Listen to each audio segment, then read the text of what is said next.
ce geste de toi viendra mon secours.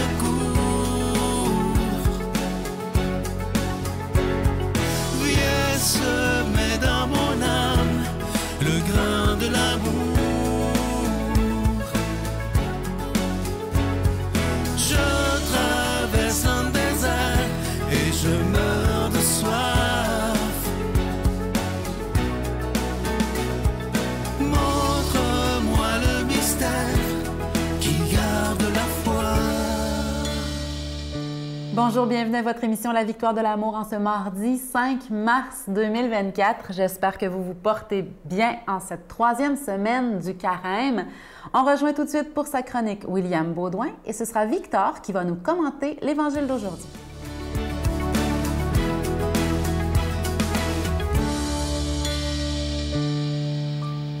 Bonjour à vous, chers amis. J'espère que vous allez bien en cette belle journée. Moi, je vais très bien.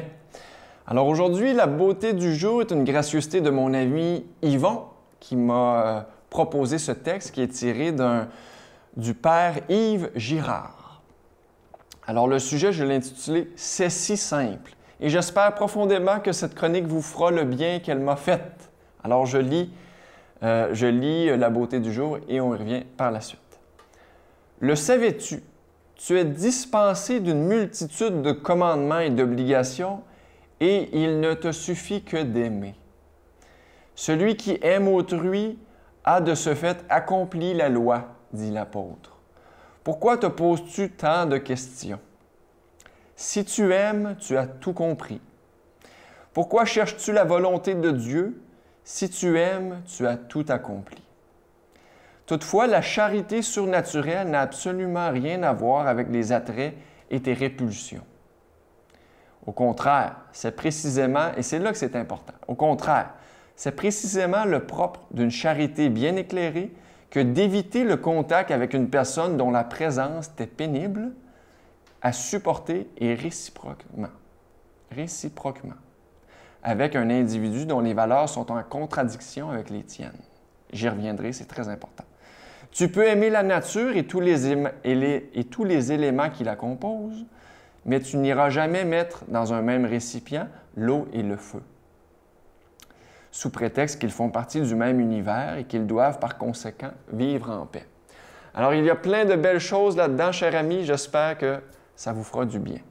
D'abord, ce que je retiens, moi, ce qui me fait du bien, c'est que la première, on n'a pas besoin de se casser la tête. Tout ce qui nous est demandé, c'est d'aimer. Cela dit, aimer, ça ne veut pas dire se faire violence, cher ami.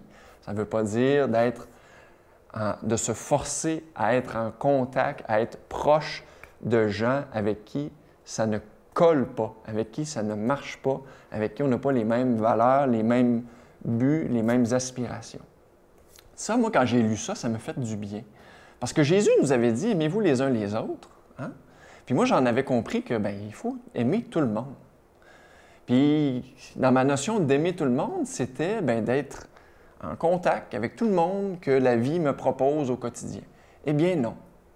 On peut choisir de ne pas nécessairement, un peu comme on ne met pas l'eau et le feu dans le même récipient, on peut faire le choix d'aimer les gens à distance. On peut faire le choix d'aimer les gens à distance. Si la présence de quelqu'un vous fait violence, ne vous fait pas du bien dans le quotidien, cher ami, arrêtez de vous forcer, parce que des fois, je vois ça, j'accompagne des gens, puis j'ai même déjà été dans cette lignée-là. Arrêtons de se forcer d'être en contact avec des gens qui ne nous font pas du bien. On peut très certainement, selon ce que j'en comprends de ce texte, les aimer, les respecter, leur vouloir du bien, mais à distance. Sur ce, cher ami, je vous souhaite une belle semaine. Au revoir. Notre Père qui es aux cieux, que ton nom soit sanctifié, que ton règne vienne, que ta volonté soit faite sur la terre comme au ciel. Donne-nous aujourd'hui notre pain de ce jour. Pardonne-nous nos offenses, comme nous pardonnons aussi à ceux qui nous ont offensés. Et ne nous laisse pas entrer en tentation, mais délivre-nous du mal, car c'est à toi qu'appartiennent le règne, la puissance et la gloire pour les siècles des siècles. Amen. Je continuerai à croire même si tout le monde perd espoir. Je continuerai à aimer, même si les autres parlent de haine.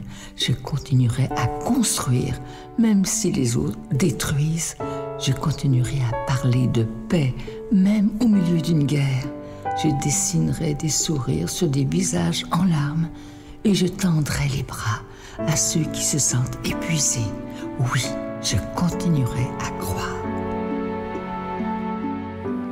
Comme à chaque année depuis 29 ans, vous savez que pendant la période du carême, il n'y a pas de cadeau du mois. Et ce que j'aimerais vous demander, c'est est-ce qu'on est capable, comme croyant, de dire « je vais donner un don tout à fait gratuitement, sans rien attendre en retour, simplement parce que j'aime Dieu, simplement parce que je veux que sa parole soit annoncée dans un monde qui en a tellement besoin. » Et je sais qu'ensemble, si on continue à proclamer la parole de Dieu, et si on continue à être généreux, on pourra être là pour des dizaines et des dizaines d'années. Souvenez-vous, il y a 29 ans, il y a certains d'entre vous qui étaient là. Il y a beaucoup de gens qui disaient qu'on ne t'offrait pas 2 ans. Mais quand Dieu a quelque chose dans le cœur, il le fait jusqu'au bout et il n'y a rien qui peut empêcher qu'un projet se réalise quand c'est un projet de Dieu. Et on l'a prouvé, vous et moi, que cette œuvre, elle est une œuvre de Dieu. Et moi, je vous remercie de tout mon cœur de ce que vous ferez pour la victoire de l'amour en cette période de carême 2024. Je vous rappelle que vous recevrez un reçu pour fin d'impôt. Je vous donne l'adresse, la Victoire de l'amour, case postale 120, succursale Boucherville à Boucherville, le J4B 5E6. Je vous la redonne, la Victoire de l'amour, case postale 120, succursale Boucherville à Boucherville, le J4B 5E6. Également par téléphone, par carte de crédit du lundi au jeudi de 8h à 17h dans le 514-523-4433, 523-4433 ou sans frais le 1-888-811-9291, 1-888-811-9291 et aussi sur notre site Internet qui est un moyen très sécuritaire, rapide et efficace de faire votre don, le www.lavictoiredelamour.org. Merci de tout cœur de votre générosité.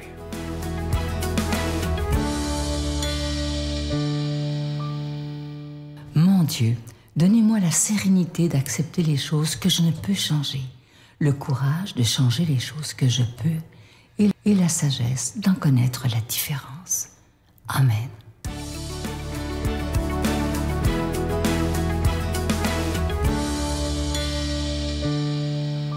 Ce qui m'émerveille dans l'Évangile aujourd'hui, c'est comme souvent la miséricorde de Dieu. Je vous lis le passage d'Évangile d'aujourd'hui et on en parle juste après. En ce temps-là, Pierre s'approcha de Jésus pour lui demander « Seigneur, lorsque mon frère commettra des fautes contre moi, combien de fois dois-je lui pardonner? Jusqu'à 7 fois ?» Jésus lui répondit « Je ne te dis pas jusqu'à 7 fois, mais jusqu'à 70 fois 7 fois. » Ainsi le royaume des cieux est comparable à un roi qui voulut régler ses comptes avec ses serviteurs. Il commençait quand on lui amena quelqu'un qui lui devait 10 000 talents, c'est-à-dire 60 millions de pièces d'argent. Comme cet homme n'avait pas de quoi rembourser, le maître ordonna de le vendre avec sa femme, ses enfants et tous ses biens en remboursement de sa dette. Alors, tombant à ses pieds, le serviteur demeurait prosterné et disait « Prends patience envers moi et je te rembourserai tout. » Saisi de compassion, le maître de ce serviteur le laissa partir et lui remit sa dette. Mais en sortant, ce serviteur trouva un de ses compagnons qui lui devait 100 pièces d'argent. Il se jeta sur lui pour l'étrangler en disant « Rembourse ta dette. » Alors, tombant à ses pieds, son compagnon le suppliait « Prends patience envers moi et je te rembourserai. » Mais l'autre refusa et le fit jeter en prison jusqu'à ce qu'il ait remboursé ce qu'il devait. Ses compagnons, voyant cela, furent profondément attristés et allèrent raconter à leur maître ce qui s'était passé. Alors celui-ci le fit appeler et lui dit « Serviteur mauvais, je t'avais remis toute cette dette parce que tu m'avais supplié. Ne devais-tu pas à ton tour avoir pitié de ton compagnon, comme moi-même j'avais eu pitié de toi ?» Dans sa colère, son maître le livra au bourreau jusqu'à ce qu'il eût remboursé tout ce qu'il devait.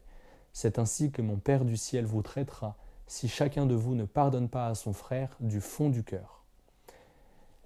Imaginez, vous êtes à découvert à la banque. Sur votre compte, il ne reste rien du tout et même plus, vous avez une somme négative, vous devez de l'argent. Vous allez voir votre banquier et vous lui demandez un prêt, c'est-à-dire encore plus d'argent, avec des intérêts. Le banquier rit et vous renvoie, évidemment. Dieu, ce qu'il fait, comme Jésus nous le dit là, il ne rit pas, il ne nous renvoie pas, mais il nous remet la dette. Autrement dit, il nous fait revenir à zéro. C'est comme s'il nous donnait tout l'argent qu'on lui devait. Il nous donne ce qui manque. On revient à zéro. Et en plus, Dieu, ce qu'il fait, c'est qu'il nous redonne de l'argent pour nous permettre de remonter la pente. Dieu pardonne et il réconcilie. Parce qu'il y a une petite différence entre pardonner et se réconcilier. Pardonner, c'est revenir à zéro. Se réconcilier, c'est reconstruire.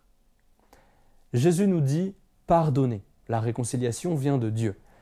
Et la réconciliation, le fait de pardonner d'abord, et cette force qui vient après, c'est précisément la confession, le sacrement de la réconciliation dans l'Église catholique. Quand on va se confesser, on va voir le prêtre, et c'est comme si on disait à Dieu, voilà tout ce que je te dois, toute la dette que j'ai envers toi, et je ne sais pas comment la rembourser. Et le sacrement de la réconciliation, quand le prêtre pardonne ses péchés, c'est comme s'il disait, c'est comme si Dieu disait, c'est terminé, tu me dois plus rien. Et non seulement il pardonne, mais en plus il réconcilie, c'est pour ça qu'on appelle ça le sacrement de la réconciliation. Dieu nous donne la force, la grâce, la joie, la paix, l'énergie pour continuer, pour poursuivre et remonter la pente et commencer à vivre bien dans un chemin de conversion constant. Dieu donne alors qu'un banquier, alors que nous, envers les gens qui nous doivent des choses, on a du mal, ne serait-ce qu'à pardonner. Dieu pardonne et il donne. En fait, pardonner, c'est donner, l'autre le perd, mais on pardonne. On donne par-dessus ce qui a été perdu. Dieu pardonne. Et c'est difficile pour nous, mais par notre volonté, on le peut. Donner aux gens ce qu'ils ont perdu une nouvelle fois. Leur pardonner. En fait, on peut se réconcilier après. Le pardon, c'est notre volonté. La réconciliation, c'est la grâce de Dieu. C'est difficile, mais c'est possible. En fait, il nous dit simplement de pardonner. Il n'exige pas jusqu'à la réconciliation. Pierre dit, combien de fois je dois pardonner à quelqu'un ? 7 fois. 7 fois, c'est symbolique. C'est le chiffre 7 dans la culture juive qui symbolise la plénitude. Jésus dit, non pas 7 fois, mais 70 fois 7 fois. La plénitude, 7 fois, multipliée par 10, c'est-à-dire infiniment, constamment. L'appel à pardonner là, il est incroyable. Quand l'autre nous a fait du mal, le mieux, c'est d'essayer pour lui faire voir son erreur, c'est de lui pardonner, d'être en paix avec lui plutôt que de cultiver une rancune. La réconciliation, si on n'y arrive pas, Dieu le fera petit à petit. Mais notre pas à nous, c'est juste de dire « Ok, je ne retiens plus ça contre toi ». Essayons de pardonner, d'être heureux et voyons comment Dieu soutient. Au nom du Père et du Fils et du Saint-Esprit. Amen. Je vous salue Marie, pleine de grâce. Le Seigneur est avec vous. Vous êtes bénie entre toutes les femmes, et Jésus, le fruit de vos entrailles, est béni. Sainte Marie, Mère de Dieu, priez pour nous pécheurs, maintenant et à l'heure de notre mort. Amen.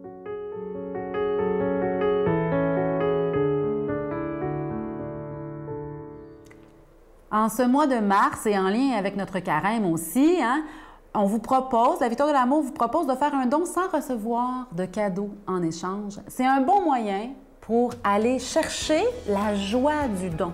C'est écrit dans la Bonne Nouvelle, dans l'Évangile. Dieu aime celui qui donne avec joie. C'est un bon moyen de porter une intention et de demander un miracle en faisant un don, en n'attendant rien, en n'attendant pas de cadeau en retour, seulement l'action de Dieu. Bonne journée. Je n'étais pas à l'écoute du tout de ma vie intérieure. J'étais aucunement, moi, de nommer mes émotions, verbaliser, demander de l'aide.